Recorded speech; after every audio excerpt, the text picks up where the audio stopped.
Gossip about Miss Brodie has reached the Mossiop Lane headmistress, Miss Mackay. Mr. Lowther, owner of Cremond, a nearby estate, and choirmaster of the local church, has been admonished by the minister for taking Miss Brodie, an unmarried woman, and her pupils to the opera. In addition, and distinctly alarming, Miss Mackenzie, the librarian, brings Miss Mackay a letter supposedly written by Miss Brodie's students. Once again, she summons Miss Brodie to her office.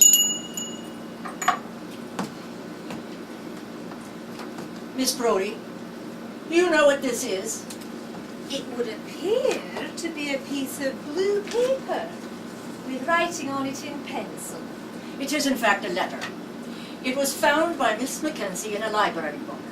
She glanced at it, but after the first sentence she dared not actually read it and brought it instantly to me.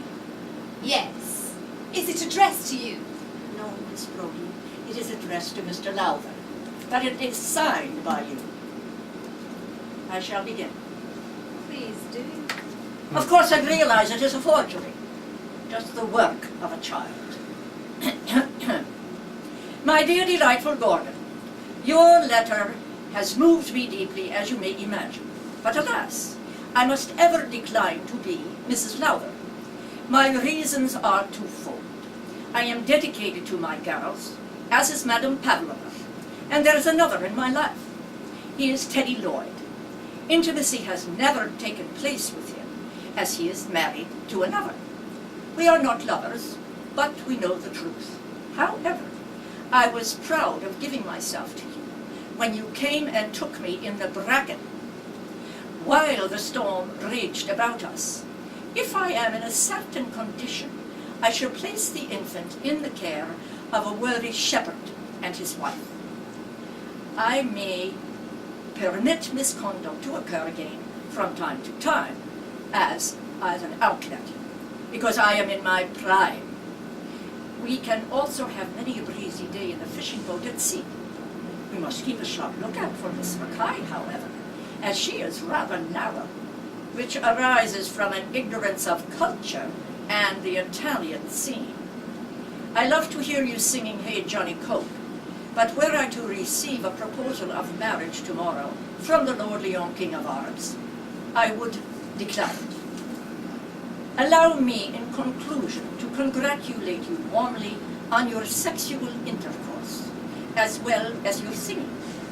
With fondest joy, G. Brodie. Is this what your pupils, your set, has learned under your auspices, Miss Brodie? It's a literary collaboration. Two different hands are involved. One of them slants her tail consonants in an unorthodox manner. The other does not. Also, the paper seems somewhat aged. Is that all you have to say, Miss Brodie? Well, what else is there to say? Two little girls at the age of budding sexual fantasy have concocted a romance for themselves. They've chosen me as a romantic symbol. Is that really so surprising? Do you deny that you encourage these fantasies, as you call them? Do you deny that by openly consorting with Mr. Lowther and Cremond, you lead these poor children into such feverish conclusions? It is diabolic that children should be knowledgeable.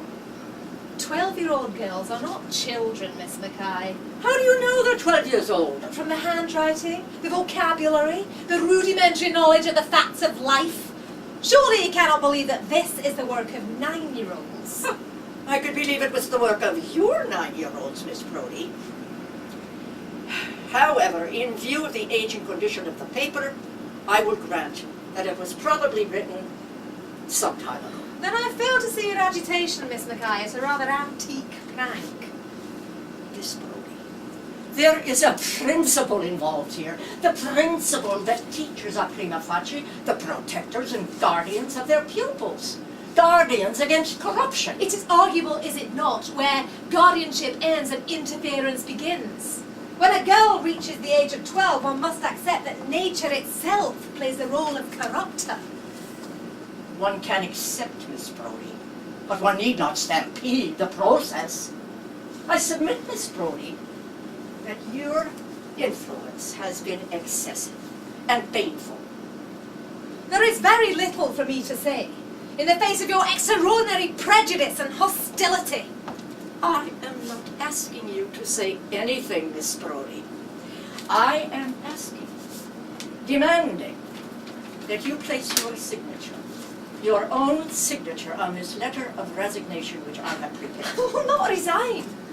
If you will not resign, I will be forced to dismiss you. I will not resign, and you will not dismiss me, Miss Mackay. You will not use this pathetic, this humorous document to blackmail me. You have made very serious allegations against my name. If you have one authentic shred of evidence, just one, bring it forth. Otherwise, if one more word of this outrageous calumny reaches my ears, I shall sue. I shall take you before the public courts, and I shall sue the trustees of Marcia Blaine if they support you. I will not stand quietly by and allow myself to be crucified by a woman whose fetid frustration has overcome her judgment. If scandal is to your taste, Miss Mackay, I will give you a feast. Miss Brodie! I am a teacher! I am a teacher first, last, and always. Do you imagine for one instant I'll let that be taken from me without a fight? I have dedicated, sacrificed my life to this profession. And I will not stand by like an inky little slacker and let you rob me of it. And for what? For what reason? For jealousy? Because I have the gift of claiming girls for my own. It's true, I am a strong influence on my girls. I am proud of it. I influence them to be aware of all the possibilities of life, of beauty, honour, courage. I do not influence them, Miss Mackay, to see slime where it does not exist. I am going. When my class convenes, my pupils will find me composed and prepared to reveal to them the succession of the Stuarts. And on Sunday I shall go to Craymont to visit Mr. Lowther. We are accustomed, bachelor and spinster, to spend our Sundays together. In sailing, in walking the beaches, in the pursuit of music. Mr. Lowther is teaching me the mandolin. Good day, Miss Mackay. Teddy Lloyd, a faculty member who paints and teaches art, has a wife and 6 children. He is also the love of Miss Brodie's life. Only once has she given in to this passion. She is somewhat disturbed to learn that all the women in his paintings resemble her, so schemes that Jenny, the most beautiful of her girls, become his lover. Her scheme fails. After several years, instead of Jenny, it is Sandy, now 16, who models for Lloyd and has become his lover. This scene takes place in Mr. Lloyd's studio, where Sandy is posing. I'm tired. You know, it occurs to me the Brodie set has been Miss Brodie's faithful fasciste. Fascisti. And that accounts for her disapproval of the Girl Guides. They are a rival fasciste, and she cannot bear it. I'm ashamed I ever loved Miss Brodie. Miss Brodie never loved me. She simply uses people. I really shouldn't feed your depraved appetites, Lloyd.